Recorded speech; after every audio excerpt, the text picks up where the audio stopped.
नमस्कार and very warm welcome to the voice of common man news Hindi and English. हमारे channel के chief editor Sameer Qureshi के साथ आइए रुक करें इस वक्त की खास खबर की।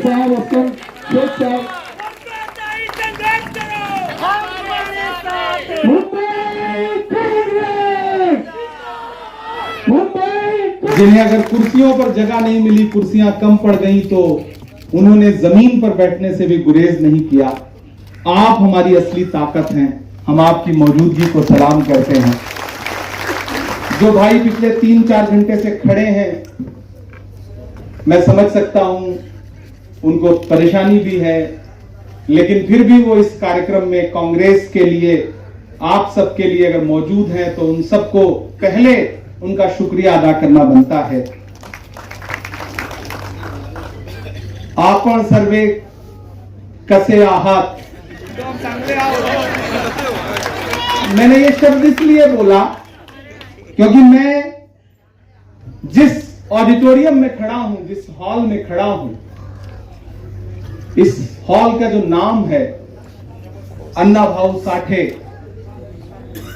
मराठी साहित्य का एक बहुत बड़ा साहित्यकार, बहुत बड़े कवि, बहुत बड़े लेखक और बहुत बड़े समाज सुधारक, महान अम्बेडकरवादी, मैं उनके नाम पर जो ये ऑडिटोरियम है, उस ऑडिटोरियम में खड़ा हूं और मुंबई के लोगों से बातचीत कर रहा हूं।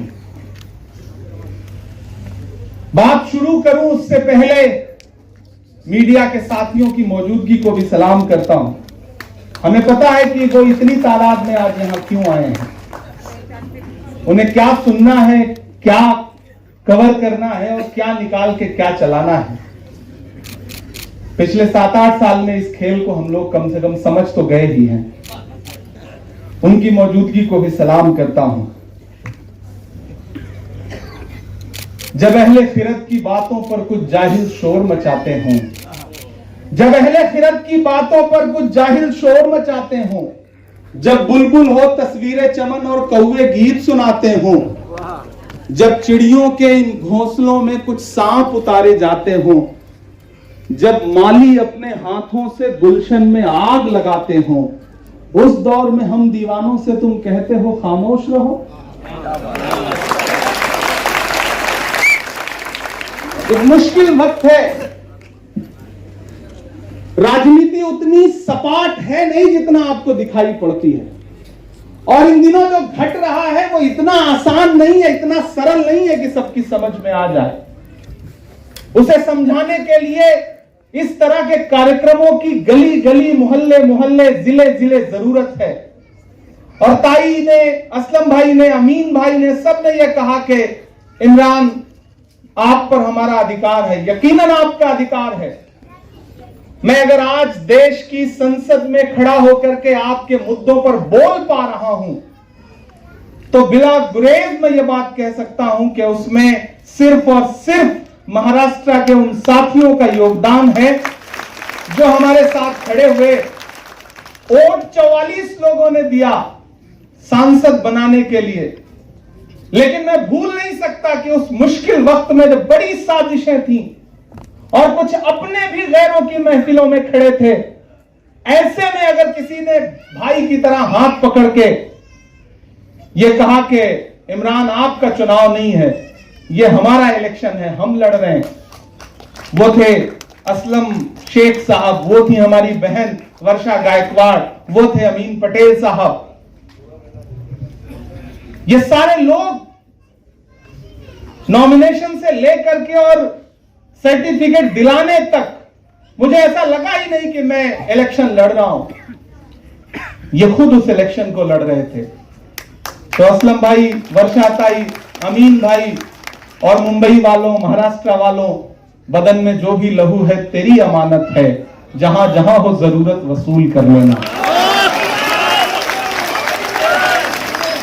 एक मुश्किल वक्त है, हमें पता है। कुछ ऐसे छोटे कद के लोग, बौने लोग कोमड़ी चोर ऐसी बड़ी जगहों पर बैठ गए हैं कि उन्होंने आपा खो दिया है। उन्हें समझ में नहीं आ रहा है कि उन्हें बोलना क्या है, उन्हें कहना क्या है। अगर वो सुबह शाम में 5 बार आपका नाम न ले तो मुझे लगता है उनका खाना ही नहीं हजम होगा। कुछ भी हो तो घुमा फिरा के आप पे ले आना है। और ये जो इन दिनों सियासत हो रही है ना, मैं इलाहाबाद विश्वविद्यालय का पढ़ा हूं, मेरा नाम इमरान है, मैं हिंदी साहित्य का विद्यार्थी रहा हूं, मैंने मीरा, सूर, कबीर और तुलसी को पढ़ा है, मैंने रामचरितमानस की चौपाइयां पाठ्यक्रम में पढ़ा है। मैं उस शहर से आया हूं जहां गंगा और जमुना दो पवित्र नदियां मिलती हैं तो अदृश्य सरस्वती उपजती हैं। मैं संगम से आया हूं और मैं उस मुंबई में खड़ा हूं कि जिस मुंबई ने भारत के किसी भी कोने से अपनी आंखों में सपने लेकर के आने वाले, एक झोला लेकर के आने वाले और खाली जेब आने वाले हर इंसान को पनाह दी है। वो कौन सी भाषा बोलता था, कौन सा धर्म मानता था, पूजा करता था कि नहीं करता था, नमाज पढ़ता था कि नहीं पढ़ता था, इस शहर की मिट्टी ने किसी से यह नहीं पूछा। यह कहा कि अगर तुम मुंबई आए हो तो मुंबई का दिल सबके लिए खुला हुआ है, मुंबई ने सबको पनाह देने का काम किया है। ऐसे शहर में अगर राजनीति इस तरह की हो रही है तो आपको यह बात समझना पड़ेगा कि कोई मौसम हो, सुख दुख में गुजारा कौन करता है, परिंदों की तरह सब कुछ गवारा कौन करता है, घरों की राख फिर देखेंगे, पहले देखना यह है घरों को फूंक देने का इशारा कौन करता है। आपको खेल को समझना पड़ेगा। कल से जब से मैंने सोशल प्लेटफॉर्म पे अपडेट किया, मीडिया के 20 साथियों का फोन आया कि इमरान साहब आप आ रहे हैं, आपसे भाषा विवाद पे जो झगड़ा चल रहा है मैं उस पर बात करना चाहता हूं, उस पर आपसे सवाल पूछने। तो मैंने कहा भाई हम तो कांग्रेस के लोग हैं, हम तो वो लोग हैं कि मराठी हो, गुजराती हो, कन्नड़ा हो, तेलुगु हो, हिंदी हो, उर्दू हो, बांग्ला हो, इस भारत में बोली जाने वाली सैकड़ों जो भाषाएं हैं, हम बहुत सारी भाषाएं बोल नहीं पाते, लेकिन उन भाषाओं के प्रति हमारा आदर, हमारा सम्मान है, क्योंकि हमें डॉक्टर बाबा साहब अंबेडकर ने संविधान में लिख के दे दिया और यह कह दिया कि यह देश सबका है, सबके लिए बराबर है। तो हम डॉक्टर बाबा साहब अंबेडकर के इस संविधान को मानते हैं, इसको मानते हैं। इसके अलावा अगर कोई कुछ समझाने की कोशिश करता है तो हम समझ जाते हैं कि यह तो रॉन्ग नंबर है, रॉन्ग नंबर है। और आज इस कार्यक्रम का नाम संविधान जिंदाबाद जनसभा इसीलिए रखा वर्षाताई ने, क्योंकि आज जोर जोर से बोलने की जरूरत है और महाराष्ट्र में विशेष रूप से बोलने की जरूरत है, क्योंकि आज महाराष्ट्र में जो सरकार सत्ता पे बैठी है वो सिर्फ और सिर्फ आपके वोटों की चोरी करके सत्ता पर बैठी है, वरना सत्ता पे न बैठे होते। मैंने पूरे राज्य में चुनाव प्रचार किया है। उस दौरान मैं गली गली, कोने कोने, सुदूर अंचल मराठवाड़ा से लेकर के, विदर्भा से लेकर के, मुंबई से लेकर के, कोई कोना नहीं बचा है पूरे महाराष्ट्र में जहां मैं चुनाव प्रचार में न गया हूं। मुझे झंडे नहीं दिखाई पड़ते थे, भाजपा के कार्यकर्ता नहीं दिखाई पड़ते थे, और बाद में परिणाम आया तो हम सब शॉक्ड थे कि ये कैसे हुआ। वो बाद में समझ में आया जब राहुल गांधी जी ने वोटर लिस्ट लेकर के चुनाव आयोग से कहा कि आप बताइए, आप जवाब दीजिए, तो इलेक्शन कमीशन के पास राहुल गांधी जी के पूछे गए सवालों का जवाब तक नहीं है। मुंबई वालों, जब तक शेर अपनी कहानियां खुद लिखना नहीं सीखेंगे तब तक शिकारी अपनी कहानियों में खुद को महान बताते रहेंगे। हम विधानसभा का चुनाव हार जरूर गए,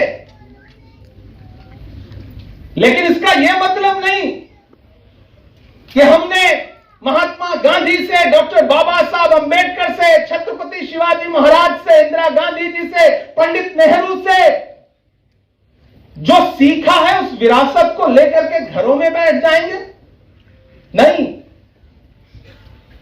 हार तब होती है जब मान लिया जाता है, जीत तब होती है जब ठान लिया जाता है। कांग्रेस के साथियों, बिल्कुल डरिए मत। सिस्टम भले इनका चल रहा हो, सरकार भले इनकी चल रही हो, लेकिन बात देश की पार्लियामेंट में राहुल गांधी की मानी जाती है। ये जलवा है हमारे नेता का।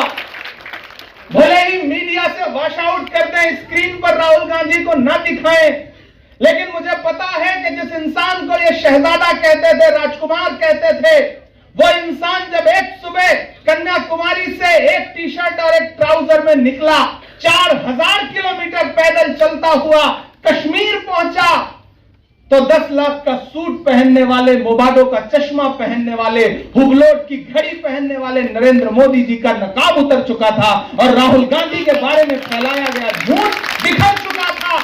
यह है हमारे नेता की ताकत। ऐसे ही कोई जननायक नहीं बन जाता। आज भी राहुल गांधी जी ने जब देश की पार्लियामेंट में कहा कि इसी सरकार से नरेंद्र मोदी जी के प्रधानमंत्री रहते रहते मैं जातिगत जनगणना करवा के दिखाऊंगा, तो सबने बड़ा मजाक उड़ाया था, मीडिया के साथियों ने भी मजाक उड़ाया था।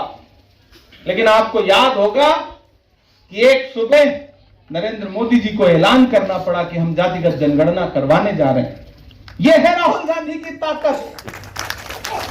कैंची से चरागों की लवें काटने वालों, कुदरत के करिश्मों से लड़ोगे तो मिटोगे। तुम फूल को चुटकी में मसल सकते हो, लेकिन खुशबू को बिखरने से नहीं रोक सकोगे।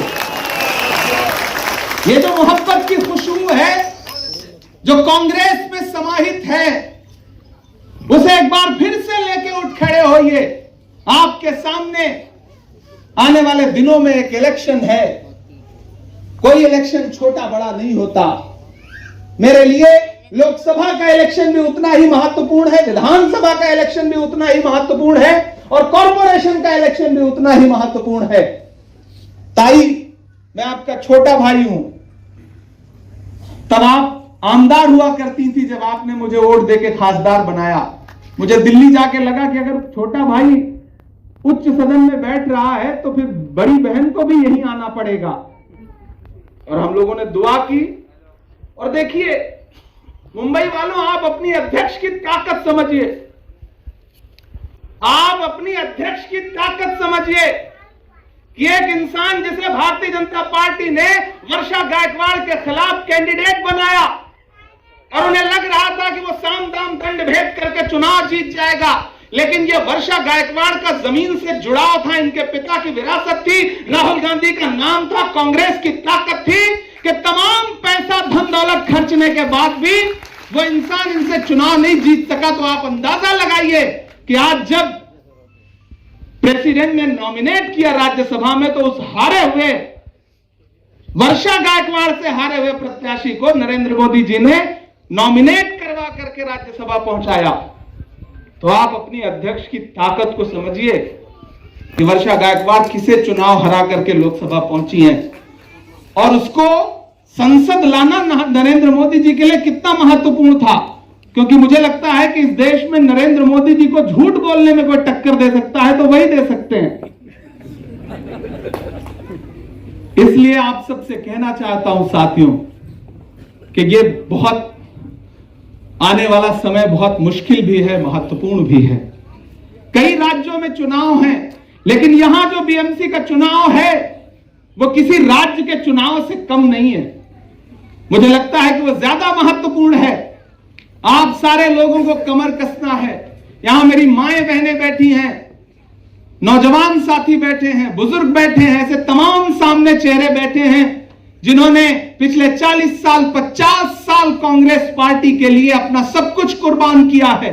और कई ऐसे लोग बैठे हैं जिन्हें जिंदगी में राजनीतिक तौर पे शायद उसका बदला भी ना मिल सका हो, लेकिन यह कांग्रेस पार्टी की मोहब्बत है, यह संविधान के प्रति उनका सम्मान है कि उन्होंने पूरी जिंदगी कांग्रेस के लिए कुर्बान कर दी, उफ तक नहीं किया, कुछ मांगा तक नहीं। ऐसे लोग असल में कांग्रेस की ताकत हैं।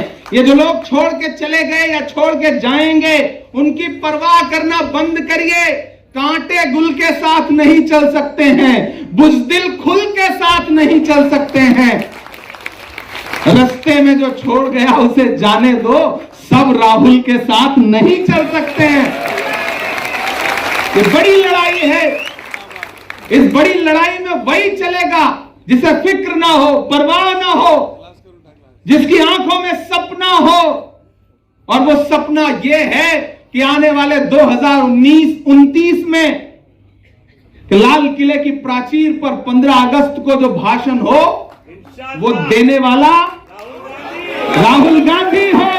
यह सपना लेकर के आंखों में चलना है। और अगर हम इस सपने को लेकर के चलेंगे तो आप यकीन जानिए, इस तरफ ये जो 4 तस्वीरें हैं, इसमें जो पहली तस्वीर है छत्रपति शिवाजी महाराज की, दूसरी तस्वीर है बाबा साहब अंबेडकर जी की, इंदिरा गांधी जी की, राजीव गांधी जी की।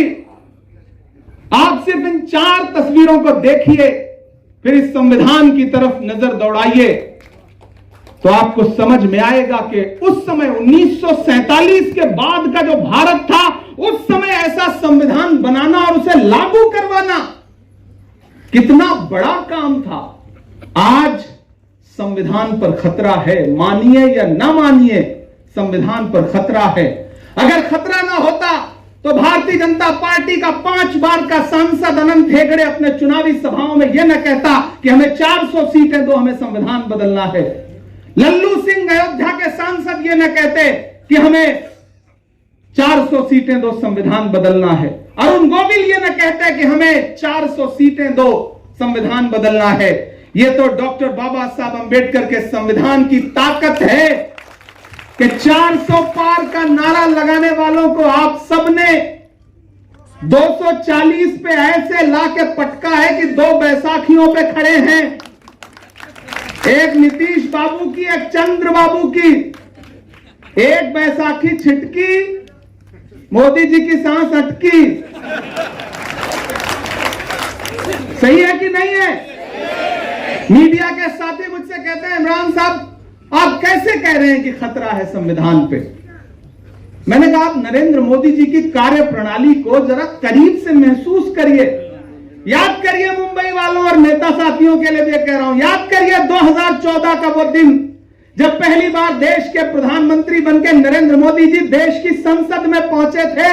वो दिन याद करिए तो संसद में घुसने से पहले संसद की सीढ़ियों पर मत्था टेका था उन्होंने। याद है वो तस्वीर? संसद की सीढ़ियों पर मत्था टेका था। फिर 2024 आते आते वो संसद ही बदल दी। इस बार उन्होंने संविधान को मत्था टेका है तो खतरा तो बढ़ गया है। सतर्क रहिए, होशियार रहिए।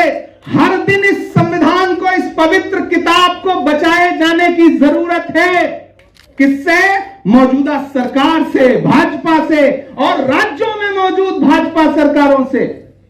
यह आज जो मीडिया के साथियों से पूछवाया जा रहा है कि भाषा के विवाद पर कांग्रेस का क्या कहना है, मैं मीडिया के साथियों से कहूंगा कि महाराष्ट्र के गृह मंत्री वर्षा गायकवाड़ नहीं है, महाराष्ट्र के मुख्यमंत्री असलम शेख और अमीन पटेल नहीं है।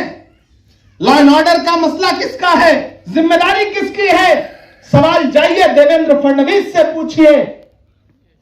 आप कांग्रेस के लोगों से सवाल मत पूछिए। हम तो कांग्रेस हैं, हमारे दिलों में तो सब समाहित हैं, हमारे लिए तो सब बराबर हैं। हम सबका सम्मान करते हैं। हमारे लिए हर भाषा, हर धर्म, हर जाति, हर मजहब समान है, क्योंकि भारत एक ऐसा देश है जहां अलग अलग रंग के गुलदस्ते हैं। लेकिन आप सारे लोगों को मायूस होने की जरूरत नहीं है। अभी आंखों की शम्में जल रही हैं, प्यार जिंदा है। अभी मायूस मत होना, अभी बीमार जिंदा है।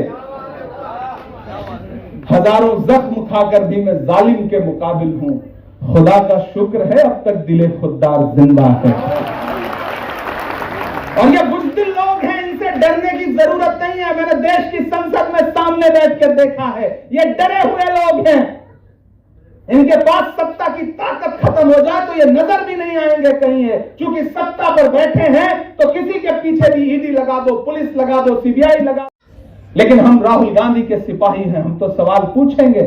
हम तो सवाल पूछेंगे कि धारावी को किसी एक उद्योगपति को क्यों बेच रहे हो। हम तो सवाल पूछेंगे कि मुंबई को क्यों बेच रहे हो। और ये सवाल हम अपने लिए नहीं पूछ रहे हैं, हम अपने आने वाली नस्लों के लिए पूछ रहे हैं।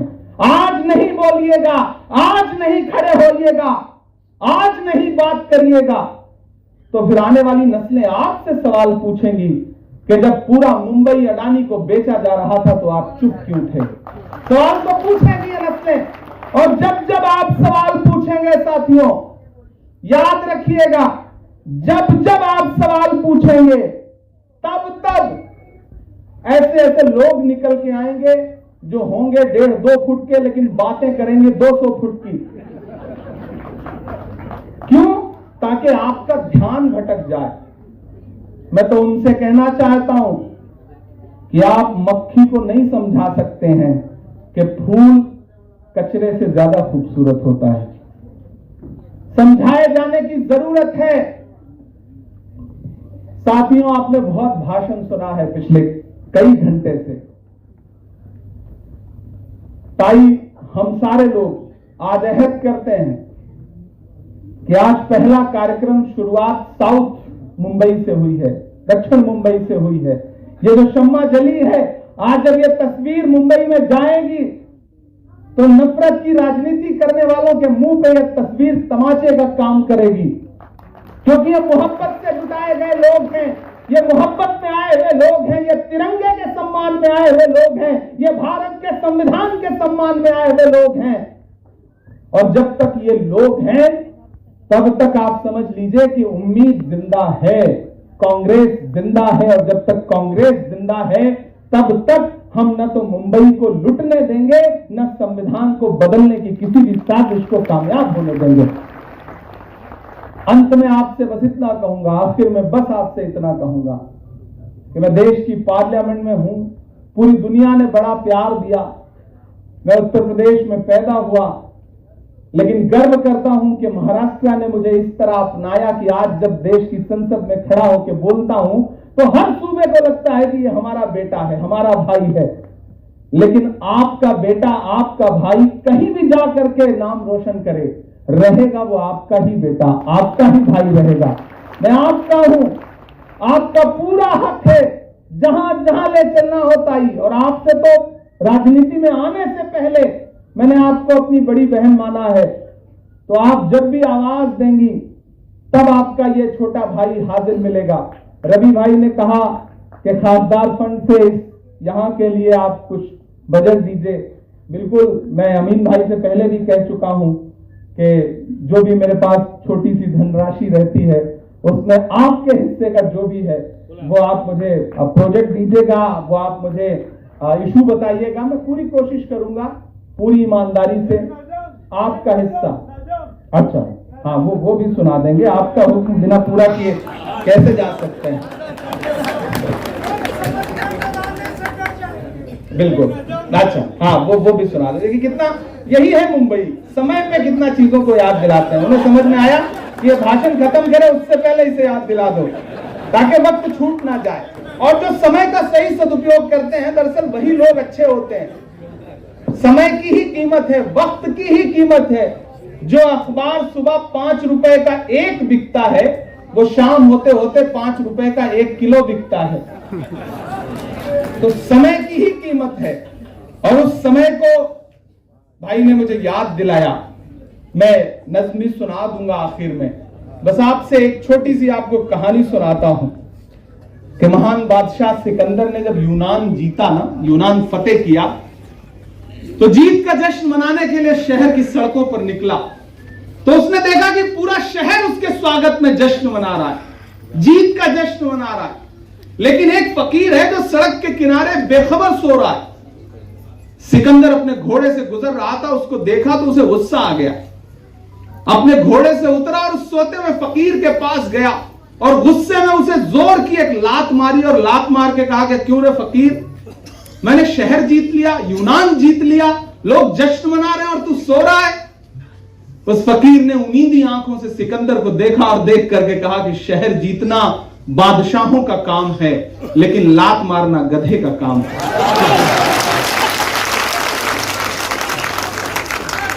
तो कभी नोटबंदी की लात, कभी महंगाई की लात, कभी पेट्रोल डीजल महंगा कर दिया। जो मन में आ रहा है वो कर रहे हैं, जो मन में आ रहा है। वो कर रहे हैं।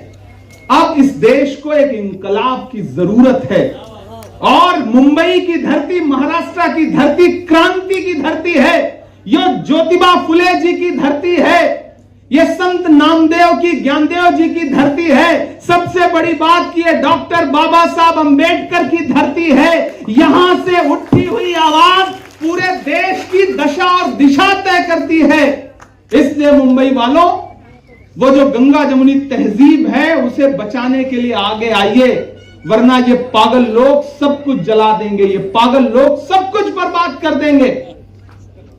इससे मेरा आप सबसे अनुरोध है और उन तमाम ताकतों से ये कह के भी जाता हूं कि जख्म पर जख्म खा के निकले हैं हम, अगर मुस्कुरा के निकले हैं। बीच में जब मैं मेरा पार्लियामेंट के बन के नया नया पहुंचा ना, तो नया नया जोश भी थोड़ा ज्यादा होता है, तो हम लोग ज्यादा हंगामा कर रहे थे हाउस में। एक दिन अडानी के मुद्दे पर हंगामा हो रहा था, हम लोग वेल में चले गए। हमारे उपराष्ट्रपति महोदय जो है, हमारे स्पीकर साहब थोड़ा सख्त आदमी है, उन्होंने एक साथ ढेर सारे सांसद सस्पेंड कर दिए। फिर पता चला कि उधर लोकसभा में भी एक साथ ढेर सारे सांसद सस्पेंड कर दिए गए। एक दिन में 146 सांसद सस्पेंड हुए दोनों सदनों में। ताई आप भी हुई नहीं होगी ना? अच्छा, तब आप सांसद तब तक वहां नहीं पहुंची थी, यहां थी आप, यहां तो आप लोग होते ही रहते हैं। तो 146 सांसद सस्पेंड हुए। मैं बाहर निकला तो बाहर मीडिया के साथी खड़े थे, तो वो पूरी कार्रवाई देखते रहते हैं लाइव। तो उन्होंने कहा स्वाद आ गया, तंज करने वाला जो एक भाव होता है ना, तो हमने कहा बिल्कुल। आज अगर सस्पेंड ना हुए होते तो हमें लगता कि हमारा नाम बुजदिलों में लिखा जा रहा है, बहादुरों में नहीं लिखा जा रहा है। हम एक मुद्दे में सस्पेंड होकर के आए हैं, तो बोले आप शायर हैं, शायरी की भाषा में बताइए। मैंने एक नज्म कही कि जख्म पर जख्म खा के निकले हैं हाँ, मगर मुस्कुरा के निकले हैं। जख्म पे जख्म खा के निकले हैं हाँ, मगर मुस्कुरा के निकले हैं। सर झुकाने का हुक्म जब आया, सर झुकाने का हुक्म जब आया, और भी सर उठा के निकले हैं, नारे हक लगा के निकले हैं। और आज यहां खड़ा होकर के एक कवि, एक साहित्यकार, पहले हूं बाद में राजनीतिक व्यक्ति हूं, तो जब मैं पंक्तियां पढ़ रहा हूं ये आने वाले दिनों में सच साबित होंगी। शुरू हो गई है वो बात कि हर सितम का जवाब आएगा, देखना इंकलाब आएगा। अगली जो दो पंक्तियां हैं उसे मुंबई से होते होते दिल्ली तक पहुंचाइएगा कि हर सितम का जवाब आएगा, देखना इंकलाब आएगा।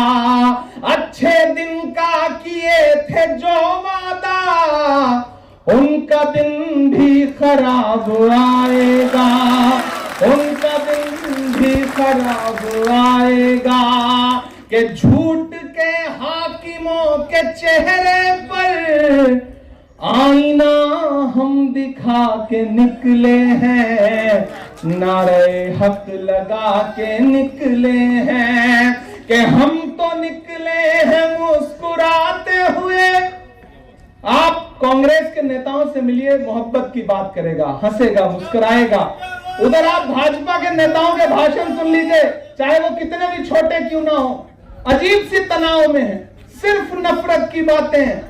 कभी भी मुझे लगता है जब वो घर जाते होंगे तो घरवाली से प्यार मोहब्बत से बात करते होंगे, या वहां भी इसी तरह झड़पते रहते होंगे कि हम तो निकले हैं मुस्कुराते हुए, और वो तिल मिला के निकले हैं, नारे हक लगा के निकले हैं, नारे हक लगा के निकले हैं। कांग्रेस के साथियों, एक बार फिर से एकजुट होइए, नई ऊर्जा, नई ताकत के साथ। यहाँ जो मंच पे साथी बैठे हैं, बहुत सारे ऐसे साथी हैं मैं जिन्हें नाम से पहचानता हूं, उनके चेहरे पहचानता हूं, लेकिन सबका नाम लेना संभव नहीं है। जो सामने बैठे हैं तमाम साथी, उनको भी जानता पहचानता हूं।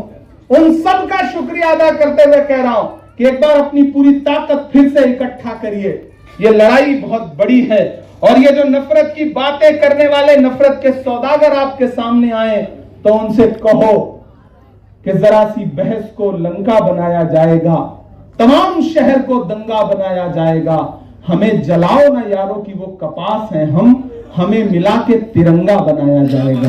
बहुत शुक्रिया, बहुत बहुत। जय हिंद, जय महाराष्ट्र। समीर कुरैशी, धन्यवाद।